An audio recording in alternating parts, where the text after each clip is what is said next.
ஒரு 10-15 வருஷத்துக்கு முன்னாடி கவனிச்சு பாத்தீங்கன்னா 40 வயதை தாண்டினவங்க தான் மூட்டு வலிக்குது, கால் வலிக்குது, கை வலிக்குதுன்னு சொல்லுவாங்க. ஆனா இப்ப 25 வயதை தொட்டாலே போதும் கை வலிக்குது, கால் வலிக்குது, முதுகு வலிக்குது அப்படின்னு சொல்ல ஆரம்பிச்சுட்டாங்க.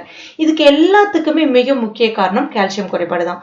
இந்த கால்சியம் குறைபாட்டை நம்முடைய உணவு முறை மூலமாக, அதாவது வாரத்துல 2 முறை இதை நீங்க எடுக்கிறது மூலமாக சூப்பரா சரி செய்யலாம். அந்த அளவுக்கு ஒரு அற்புதமான டிப்ஸ் தான் இன்னைக்கு இந்த வீடியோல பார்க்க போறோம். இதை இப்ப நம்ம எப்படி செய்யறதுன்னு பார்க்கலாம். Welcome to Jos Tamil health and beauty. முதல்ல நம்ம உடம்புக்கு கால்சியம் எந்த அளவுக்கு தேவைன்றதை நீங்க தெரிஞ்சுக்கணும். கால்சியம் குறைபாட்டினுடைய அறிகுறிகளும் தெரிஞ்சுக்கணும். நம்ம உடம்புக்கு முக்கிய சத்துக்கள்ல ஒண்ணுதான் கால்சியம். அது எலும்பு வளர்ச்சிக்கா இருக்கட்டும், பல்லினுடைய உறுதிக்கா இருக்கட்டும். ஏன்னா கிட்டத்தட்ட பாத்தீங்கன்னா 99% கால்சியம் நம்முடைய எலும்புல மற்றும் பற்கள்ல தான் இருக்கு. உடல்ல ரத்த ஓட்டத்தை சீராக்கவும், தசைகளுடைய இயக்கத்திற்கும், இதய துடிப்பு சீராக இருக்கிறதுக்கும் கால்சியம் ரொம்ப ரொம்ப அவசியம். ஆனா தினமுமே நம்ம தோல், நகம், வியர்வை மற்றும் சிறுநீர் வழியாக கால்சியத்தை கொஞ்சம் கொஞ்சமா இழந்துகிட்டு வரோம். எனவே அதற்கு ஈடான கால்சியம் நிறைந்த உணவுகளை நம்ம தினமுமே எடுத்துக்கணும்.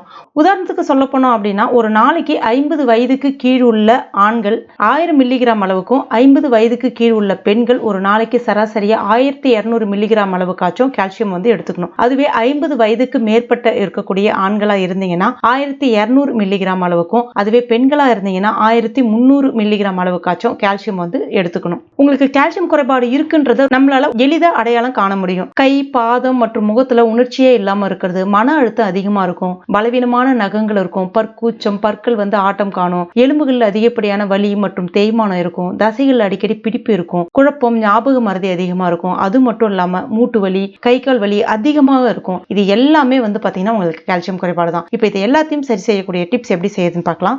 அதற்கு நான் இன்னைக்கு முருங்கைக்கீரை எடுத்திருக்கேன். முருங்கைக்கீரையில அதிகப்படியான கால்சியம் மற்றும் இரும்பு சத்துக்கள் இருக்கு. சாதாரணமா நமக்கு கிடைக்கக்கூடிய அந்த முருங்கைக்கீரையில தான் அவ்வளவு சத்துக்கள் இருக்கு. அந்த முருங்கைக்கீரையை இலைகளை உருவிக்கிங்க. ஒரு கைப்பிடி அளவுக்கு முருங்கைக்கீரை தேவைப்படும். நல்ல ஃப்ரெஷ்ஷான முருங்கைக்கீரையா பார்த்து பயன்படுத்திக்கங்க. இது மாடி தோட்டங்கள்ல ரொம்ப எளிதாக வளர்க்கக்கூடியது தான். ஒரு பெரிய தொட்டியில தாராளமாக வளர்க்கலாம். காய்க்காக வளர்க்கணும்னு அவசியம் கிடையாது. கீரைக்காக நம்ம தாராளமாக வளர்க்கலாம். அதில் இருக்கக்கூடிய அந்த காம்புகளை மட்டும் நீக்கிடுங்க. அதுக்கு அடுத்ததான் ஒரு இரும்பு கடாய் ஒன்று மேக்ஸிமம் பயன்படுத்துங்க. இப்போ நிறைய பேர் நான்ஸ்டிக் பயன்படுத்துகிறோம். நான்ஸ்டிக்கை தவிர்த்துட்டு இந்த மாதிரி இரும்பு கடாய் அதிகமாக பயன்படுத்தி பாருங்க. உங்கள் உடம்புக்கு நல்லாவே இரும்பு சத்து கிடைக்கும். இப்போ இதில் ஒரு டீஸ்பூன் அளவுக்கு நெய் சேர்த்துக்குங்க. நல்லா ஃப்ரெஷ்ஷாக சுத்தமான நெய்யாக பார்த்து பயன்படுத்திக்கங்க. இப்போ இதில் நம்ம கழுவிட்டு வச்சுருக்க அந்த முருங்கைக்கீரையை சேர்த்துக்கலாம். சேர்த்துட்டு மிதமான தீயில வச்சுட்டு அந்த முருங்கைக்கீரை நல்லா வதங்கி வர்ற அளவுக்கு, நெய்யில் நல்லா வதங்கி வர்ற அளவுக்கு வதக்கி விட்டுக்குங்க.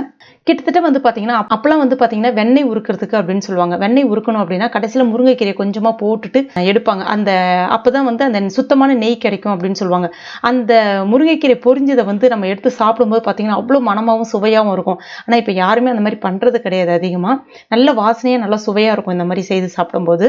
இப்போ பாருங்க நல்லா உங்களுக்கு வறுபட்டுடுச்சு. இப்போ இதில் ஒரு 3 டேபிள் ஸ்பூன் அளவுக்கு ராகி மாவு, அதாவது கேழ்வரகு மாவு இல்லைன்னா கேப்ப மாவு அப்படின்னு சொல்லுவாங்க. இப்போ எல்லாமே உங்களுக்கு அரைச்சி ரெடிமேடாவே கிடைக்குது. அப்படி கூட நீங்க வாங்கி பயன்படுத்திக்கலாம். இல்லைன்னா ராகி வாங்கி, அதாவது கேழ்வரகு வாங்கி நீங்க மிக்சியில் அரைச்சிட்டு நல்லா சலிச்சிட்டு கூட பயன்படுத்திக்கலாம். சேர்த்துட்டு அதையும் நல்லா வறுத்துக்குங்க. ஒரு 5 நிமிஷத்துக்கு நல்லா வறுக்கணும். இதுல சுவைக்காக கொஞ்சமா உப்பு சேர்த்துக்கலாம். சேர்த்துட்டு நல்லா கலந்து விட்டுக்குங்க.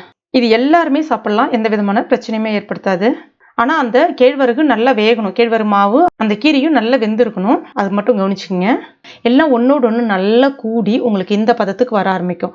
உங்களுக்கு அப்பயும் கொஞ்சம் பவுடர் ஃபார்ம்ல இருக்கிற மாதிரி இருந்துச்சுன்னா லைட்டா தண்ணி தெளிச்சு விட்டுக்கலாம். இல்லைன்னா இன்னும் கொஞ்சம் நெய் சேர்த்துக்கலாம். இப்போ பாருங்க இந்த பதத்துக்கு இருக்கணும். இதை நீங்க அப்படியே மிதமான சூட்டில் இருக்கும்போது சாப்பிட்டு பாருங்க. அவ்வளோ ஒரு சுவையா இருக்கும். கால்சியம் குறைபாடு இருக்கிறவங்க என்ன மாதிரியான உணவுகளை எடுத்துக்கலாம் அப்படின்னு சொல்லிட்டு நிறைய தேடிட்டு போவாங்க. ஆனால் இது ரொம்ப ஈஸியான டிப்ஸ் தான். ஒரு உணவு முறை தான், மறந்துவிட்ட ஒரு உணவு முறை தான். இந்த மாதிரி நீங்க வாரத்தில் ஒரு 2 முறை 3 முறை மட்டுமே சாப்பிட்டு பாருங்க. உங்க உடம்புக்கு தேவையான கால்சியம் எல்லாமே கிடைச்சிரும். அதுமாதிரி வாரத்தில் அட்லீஸ்ட் 2 முறை இந்த மாதிரி நீங்க சாப்பிடலாம். எப்போ சாப்பிடணும் அப்படின்னு பார்த்தீங்கன்னா எப்போ வேணா சாப்பிடலாம்.